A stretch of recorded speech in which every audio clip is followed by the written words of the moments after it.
In our series on how Christians live differently, I've been asked to speak on how we spend money differently. The Bible is full of guidance on how to spend money, how to think about money. It has wisdom on saving, investing, making money, giving money. We can find encouragement for when we're poor and when we're in need, and warnings for when we're rich and have much. And I've decided to focus on 3 ways that we think about money that set us apart from the world and that guide our actions when it comes to spending. So firstly, all of our money is actually God's. This is actually, obviously, such a different starting point from the world.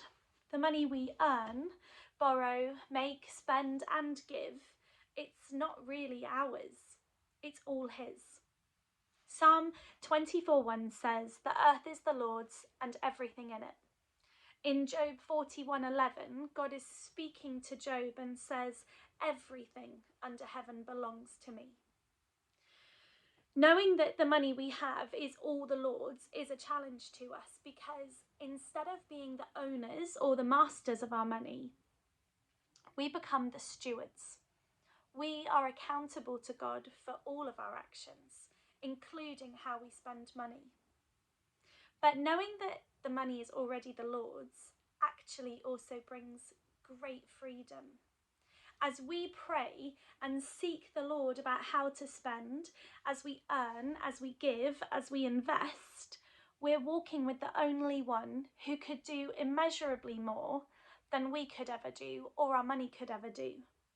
He promises to take care of us. He invites us to ask Him for all we need. He tells us to be generous to all. As we steward the good gifts in our life, including our money, we can be sure that He uses those experiences of financial loss all the way to financial gain for our good and for His glory. Romans 11:36 says, "For from Him and through Him and for Him are all things." All of our money is God's. The second way that we are different from the world is that our money is not a measuring stick. Our heart is. Samuel 16:7 says, "For the Lord sees not as man sees. Man looks at the outward appearance, but the Lord looks at the heart." There is so much in our culture that revolves around spending money to gain status, to prove a point, to show off, to boast, or to make ourselves feel good. And this culture was present in Jesus' day too. One beautiful story is in Mark 12. Jesus goes into the temple and watches people as they bring their offerings to the temple treasury. He watches as many rich people throw in very large amounts, and then he sees a widow who puts in her 2 small, worthless copper coins. And he tells his disciples that she gave more. He sees her heart. The money given by the rich will go further. And yet Jesus tells us that in His kingdom, by God's measurements, she gave more.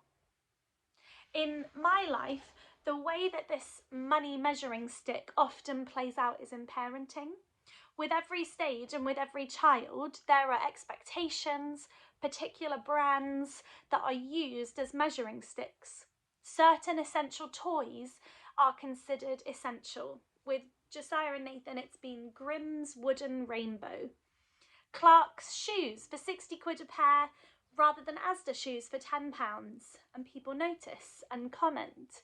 Branded clothing, certain prams and travel system, a particular baby bath. And I so quickly have bought into that lie that if I want to be a good mum, I'll buy the right stuff.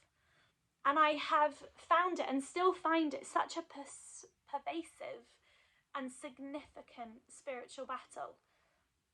Man looks at the outward appearance, but the Lord looks at the heart. Our money, however much we have, whatever we buy or cannot afford, none of it measures the love the Father has for us. the security of our salvation, our identity in him, in his kingdom, money is not a measuring stick. Finally, the third way that we are different as Christians is that we do not need to look for money. We do not need to look to money for contentment. In 1 Timothy 6:17, Paul writes, "Command those who are rich in this present world not to be arrogant, nor to put their hope in wealth, which is so uncertain, but to put their hope in God, who richly provides us with everything for our enjoyment." There are so many warnings in the Bible that money will pass away, that wealth comes and goes. If only we had a little more, we think we'd stop worrying about money. We think, we need to spend money to feel happy. The next pay rise will help us breathe easy. But true biblical contentment and satisfaction, we are taught, is not about having enough. Because physical money and all it can buy can never satisfy a spiritual longing. True satisfaction is an inner peace and an acceptance of where we are, knowing that God is with us in our current situation. And so our contentment and satisfaction in this life can only come from God alone. The more we try to spend money to bring contentment, the more we will spend money. It will never satisfy. In Philippians 4, Paul tells the Philippians, "I've learned to be content whatever the circumstance. I know what it is to be in need, and I know what it is to have plenty. I've learned the secret of being content in any and every situation, whether well-fed or hungry, whether living in plenty or in want. I can do all this through him who gives me strength."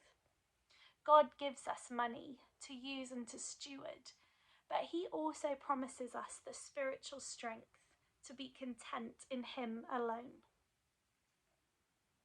So we are set apart and different because we know that all the money we have is God's.